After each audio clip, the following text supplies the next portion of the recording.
While we're still adjusting to the new rules around compensation, there's a new issue that's getting the spotlight.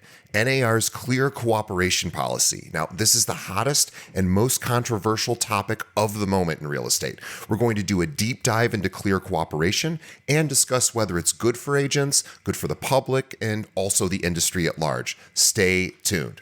This episode of Keeping It Real is brought to you by Real Geeks.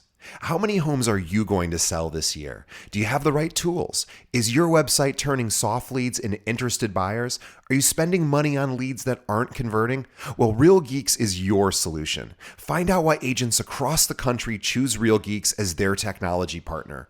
Real Geeks was created by an agent for agents. They pride themselves on delivering a sales and marketing solution so that you can easily generate more business.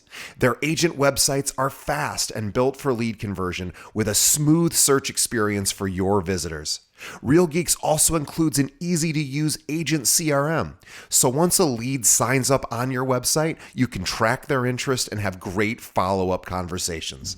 Real Geeks is loaded with a ton of marketing tools to nurture your leads and increase brand awareness. Visit realgeeks.com/keepingitrealpod and find out why realtors come to Real Geeks to generate more business. Again, visit realgeeks.com/keepingitrealpod. And now, on to our show. Hey, podcast listeners, are you trying to figure out how you can actively prospect on Instagram, but you feel like you need more followers or more engagement?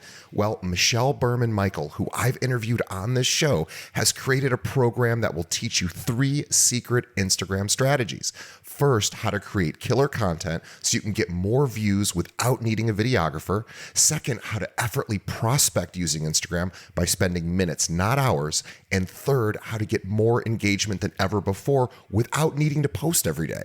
Now, Michelle is so confident you'll love her program that just for Keeping It Real listeners, you can get her course, which is called Beyond the Method, for 10% off. Now, here's how to do that. Visit igcourse.com. Again, igcourse.com. and schedule a free consultation with Michelle. Let her know that you're a Keeping It Real listener. Again, that's igcourse.com. And now, on to the show.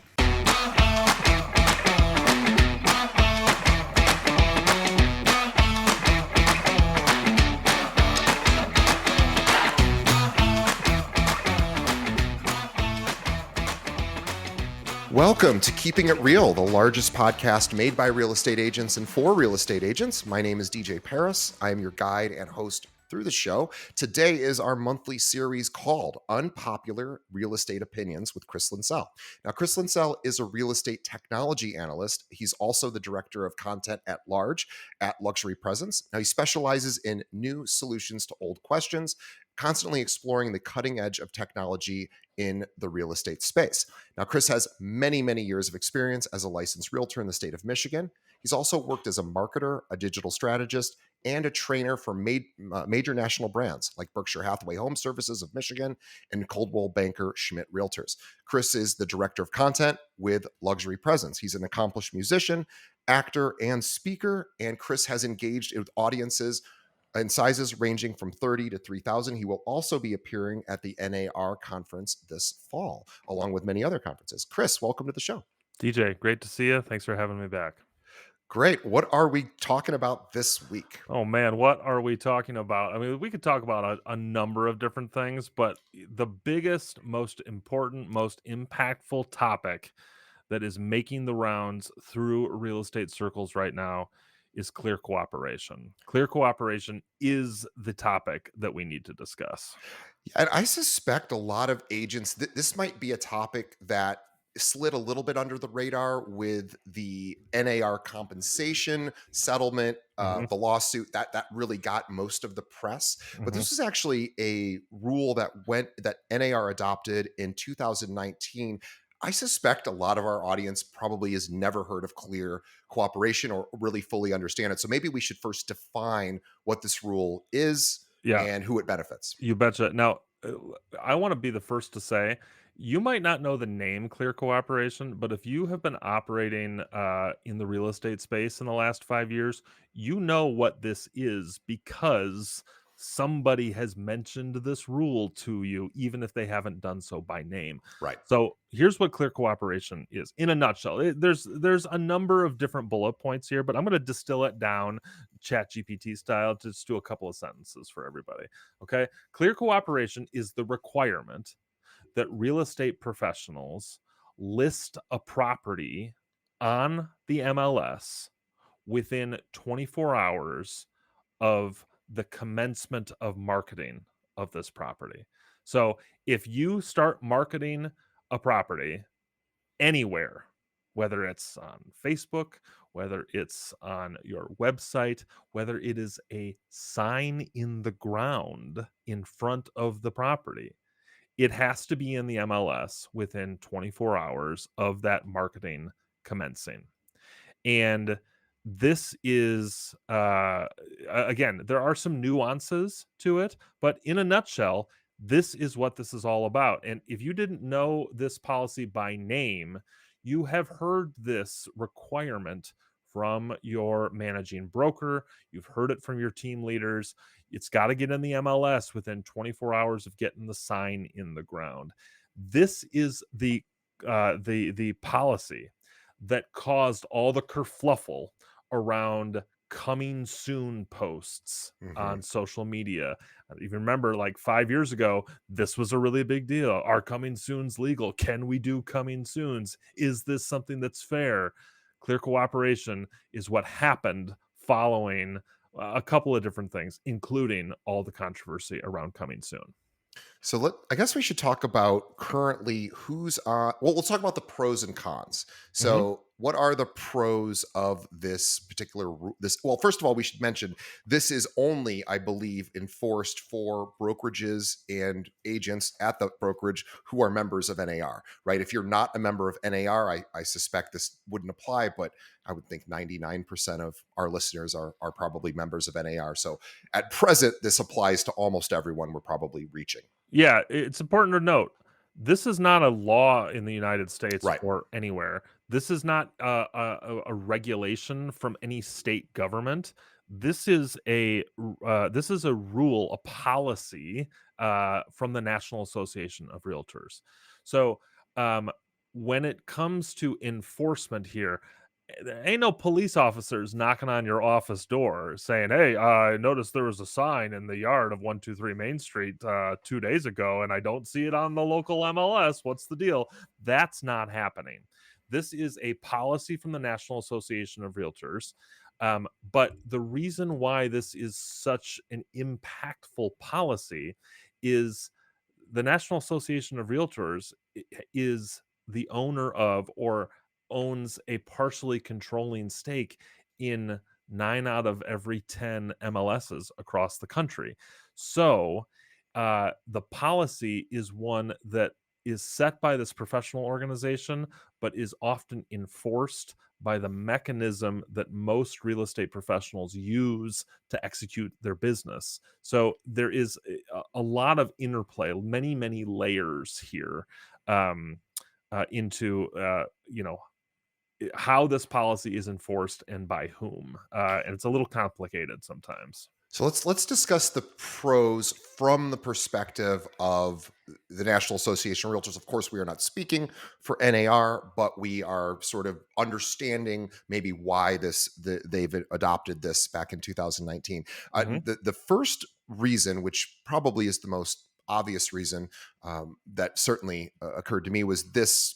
Well, it basically streamlines a process of listing to where they could say, "Hey, if we allowed agents to list outside of the MLS, other places than the MLS, then it really is going to be difficult for the public to really get a sense of where all the listings are available for sale. And we're really doing this in the aim of the public good. We want like one system where people could see just about everything, and that to me seems it becomes sort of an equity thing. Like, can we make sure that there's one spot that since the MLS is largely a public facing site, Hmm.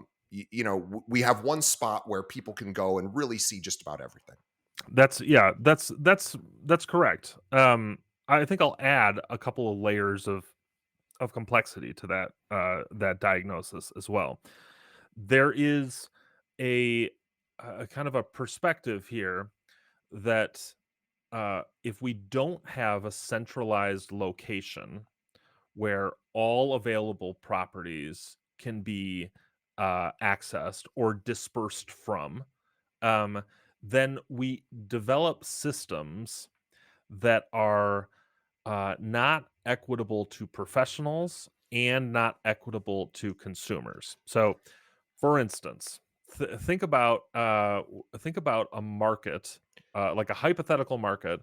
If we didn't, according to the National Association of Realtors, if we didn't have a clear cooperation policy, what would emerge is different realtors with um, various levels of pocket listings that are inaccessible to their colleagues.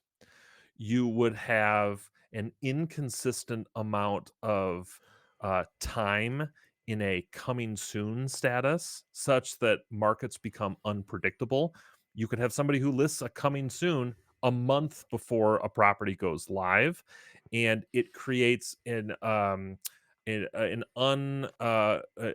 unpredictable consumer expectation for when a property might actually be available, and it also creates a level of uh, difficulty for anyone who is trying to comp the existing market, because Right. if I'm an appraiser, or even if I'm a realtor who's trying to do a pricing CMA, if there are properties that are for sale but are not listed, or if there are properties that are coming soon but not technically available, because they're not technically in their listing period, how do I account for these uh, either mystery, like blank pricing comps when it comes to pockets, or to these hypothetical listings? Like, I can list a property for 10 times its market value in coming soon, and there's no way to measure the market's response to it because the property's not technically available. So uh, the National Association of Realtors has said these are the reasons why clear cooperation is an important policy to have in place.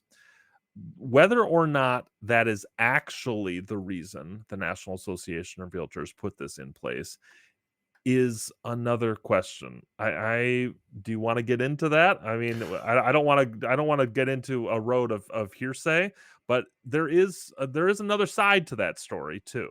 Yeah, let's hear it, because basically what we're talking about is having a centralized location where we can, where not only can everything be organized, but we can hold the agents within that container accountable for various practices and compliance, sort of enforcement, such that we're all kind of playing within the same rules. If we're allowing external listings or outside non-MLS listings on other exchanges, there really opens up a lot of sort of how do we measure those listings versus MLS listings. It just becomes a much more difficult way to sort of compare and contrast Mhm. value, and really just organizing data is really kind of what it boils down to. It's tougher to organize all of that data and present it to the public. That is true, but let me provide to you another another element, a pretty important one from the National Association of Realtors Code of Ethics, which is our first responsibility to as realtors is to our clients. It is not to the community. Right. Our first responsibility is not to frankly, it is not to organize a marketplace where data Hmm. collection is easy. Our first responsibility as real estate professionals is to maximize the fiduciary opportunities of our buyers and sellers. And there is a very I frankly cannot see a world in which um, a mandatory requirement for listing in a particular place in a particular time frame can uh I just do not see a world where that sort of system squares with, I'm going to do everything that I can in the best interest of my clients, not everyone else's clients, just mine. Because here's the reality, DJ.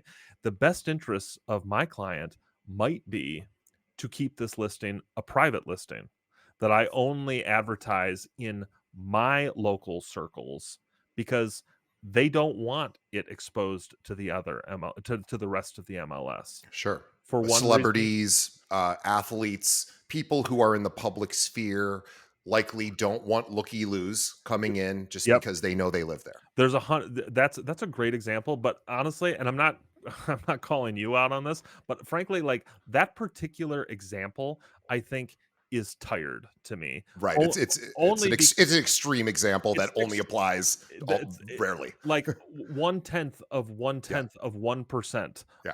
of listings in the United States would qualify for that. Sure. Are you selling Rihanna's house? DJ, if you're selling Rihanna's house, you gotta tell us right now. Okay? Listen. Sadly, she's not picking up my call. Okay, well, I'll tell her to call you. Um, but here's the reality. You don't have to be Rihanna for there to be a clear opportunity for a non-MLS required listing strategy to benefit you. Let me give you a great example. I own a house on 123 Main Street that I love. Somebody down the street is selling their house for way more than I thought my house was worth. I don't have any reason to move from 123 Main Street, but the realtor who's listing that house down the street for $200,000 more than I thought they would get, they come by and they say, "I'm listing 456 Main Street. I know it's above market, but we've got some legitimate reasons to believe that they might get this price. Are you interested in just testing the waters? Maybe you don't want to put your house up for sale, but Right. how would you feel if the buyers for that came through 123 Main Street, would you like me to say, by the way, or excuse me, the buyers that came through 456 Main Street, how would you like me would you like me to say, hey, if this house doesn't work for you, 123 Main Street down the road, they might be interested in selling. Here's their price." In order to do that legally, you need a listing contract. In order to have that opportunity to market a property privately to a group of to a group of people, Clear Cooperation says that property's got to be on the MLS. Yeah. That is a that does not require a Rihanna level home sale for Clear Cooperation to not make sense to my clients, because it isn't about servicing the community, Right. as backwards as that sounds, and as contrary to what my message all the time is to people, is that our responsibility as realtors is to be the mouthpiece and advocates for our communities, because nobody knows housing in our communities better than the real estate professionals. But in this instance, we are not wearing that hat. Clear Cooperation is a conversation where we are wearing our client advocacy hats only. And honestly, the problem here is that Clear Cooperation, as it stands right now, is a blanket policy with no exceptions. Right. There are no ways to wiggle in and out of that, and frankly, it just doesn't make sense in the context of being our first responsibility to be to our clients. I have a friend who 2 or 3 years ago, so this is pre-settlement, had a $7 million buyer, and or rather, yeah, she had a buyer, and there was a listing that was what the buyer wanted. The seller pulls out last minute. Well, turns out right next door to that listing is another $7 million property, and the agent walked to over next door and said, "Hey, your next door neighbor bailed out on this, but this property is perfect for my buyer. He's going to buy something. If I can get you this price, what do you think?" And the person's like, I don't want to list it, but if you can get me that price, we'll sell it." Mhm. So with these exact same example, and again, this is a $7 million listing. Obviously, that's an unusual price listing for most of us, but that is exactly the same example you shared, and Mhm. she was able to get the deal closed. And I think she probably did have to list it for one day to Mhm. sell it, but they ideally they would have it would have been a private sale Mhm. of sorts. Yeah. Yep. So this is you bring up a great point. That's a fantastic example to talk about how the existing system has uh has a kind of a jagged and coordinated connection to this idea of created sales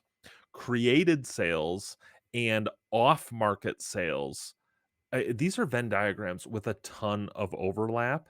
And what we wind up doing because of the restrictions of clear cooperation, we wind up having to cobble together um, these created sales where there's some guesswork that is involved because we just can't do what is in the best interest of our clients by virtue of the restrictions of clear cooperation. Now, I want to stop for just a second and say it sounds like I'm ragging a lot on clear cooperation, and I am. I mean, let's call a spade here, but there are elements of what clear cooperation is shooting for that I think are important. For instance, I do think it is important for professionals in a community to have a clear picture of what the property in a community is worth by virtue of an organized system of comps. I think that clear cooperation targets this, but does so in kind of an unfocused way. If I was rewriting the policies, and NAR, if you're listening, call me. Um, if I was rewriting the policy, I would rewrite it to say uh, the policy does not require the listing, but it does require the reporting of sales, Right. such So such like that go ahead. I'm sorry. we know afterwards, like after a sale is closed, there is a responsibility to report sales to the MLS that can be listed post transaction. Does that make sense? Yep. Eh, eh, I think it is valid to point out here that one of the reasons, in my opinion, and granted, this is a little unpopular right now, but that's the title of the show here, so that's okay. Um, one of the reasons why this uh this conversation is so fervent right now, and frankly, why I will not be surprised if there isn't some pretty dramatic announcements and conversations from the NAR before the conference in Boston this November. One of the reasons why I think there's so much momentum here is that following the compensation lawsuit settlements, there has been an appropriate re-emphasis and now laser focus on the development of individualized value and brand differentiation in the real estate community. The fact that buyer comp is no longer a like a virtual guarantee, the fact that buyers have to actually, or excuse me, buyers agents have to actually prove that they are worthy of the commission that they are getting. It's not a guarantee written into the listing agreement any longer. It is putting into stark contrast the fact that your it's not just your brand and your differentiated value in terms of your skill set and experience that matters. If clear cooperation goes away, you know what else gets added to this list? It's your connections. It's your ability to uh, source the off-market properties or the privately listed properties that other agents can't see. And this is where the idea of private listing networks, walled gardens that are not the MLS, but do contain properties that are for sale. This is where a real estate professional can really leverage Hmm. their connection to their community, because those agents who can leverage that connection to their community and demonstrate that they have access to all of the property that's for sale, even the most exclusive, even the non-traditionally listed property, those are agents that are going to be much more valuable and be able to differentiate themselves much more strongly than the agents who are just kind of sitting back, refreshing Zillow, waiting to see what's online. We should mention too that NAR created, with of their own admission, created this policy, and one of the objectives was to stem the private listing networks, stem uh, the the the growth of the private listing network. Mhm, Again, NAR is thinking in terms of equality. They want people to have access to the same database so that they can make a good case why their existence is so important to consumers. Is they're like, we want to make this a level playing field where you have access to everything. And we should also mention that in the last week, maybe week and a half, two major brokerages have come out in against this policy. mhm, Just today or yesterday, Anywhere, one of the largest real estate companies in the world, certainly in this country, in the United States, they have most of the big brands that we know, big brokerages. They said they would like to push NAR to abandon the policy. Robert Refkin with Compass did this a week ago, basically said the same thing.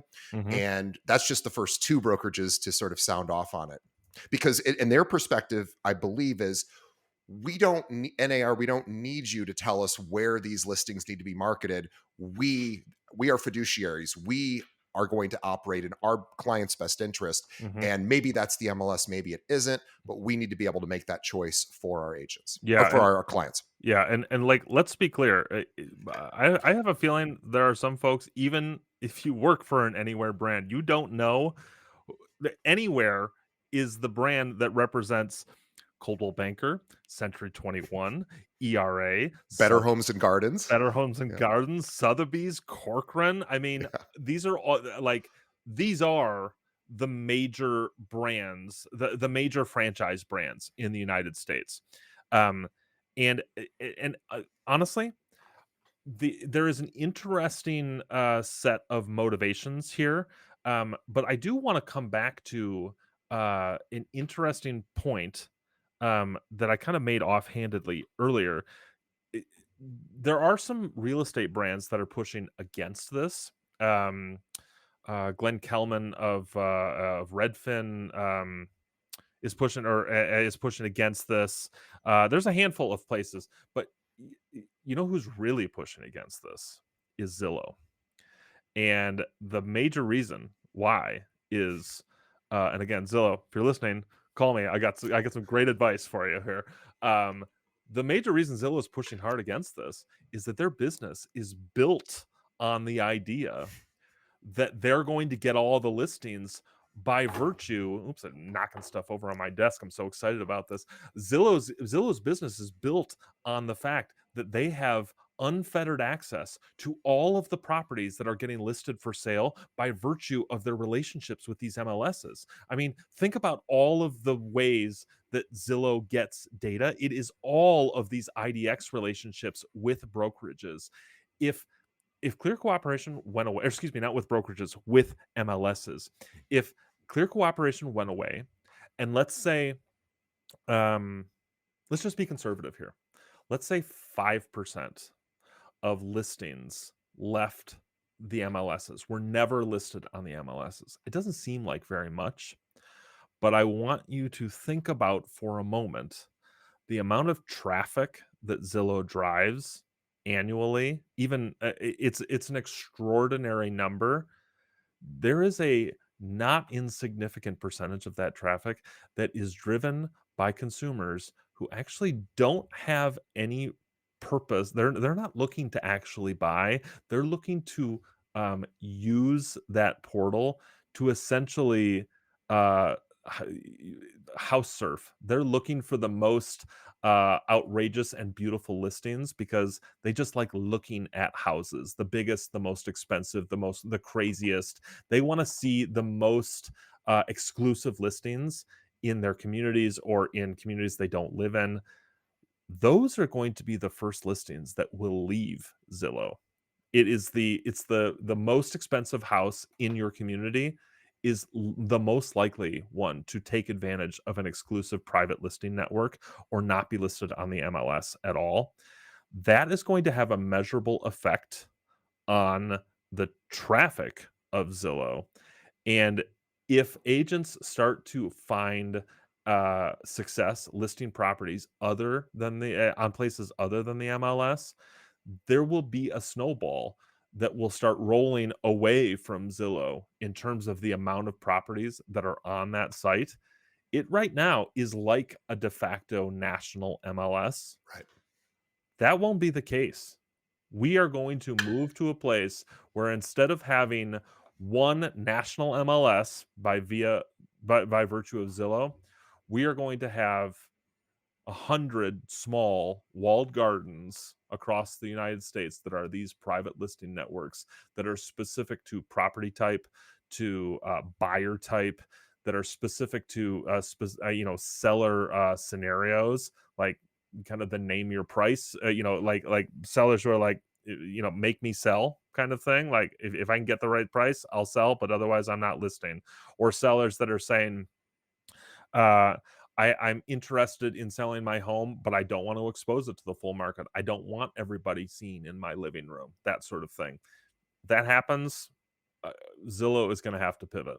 I mean, Or they're going to have to build relationships with each of those other listing exchanges and yeah, marketplaces and somehow coordinate all of that. And we should mention too that yes, agents tend to, a lot of agents tend to think unfavorably about Zillow, and whatever your personal feelings are about Zillow, they touch something like 90+% of all residential real estate transactions mhm, at some portion. Literally almost everyone is on Zillow at some point in the transaction. So yes, we could all root for Zillow. We can root for Zillow to fail as a company because of our personal feelings, but is that also in the public's good for Zillow to fail?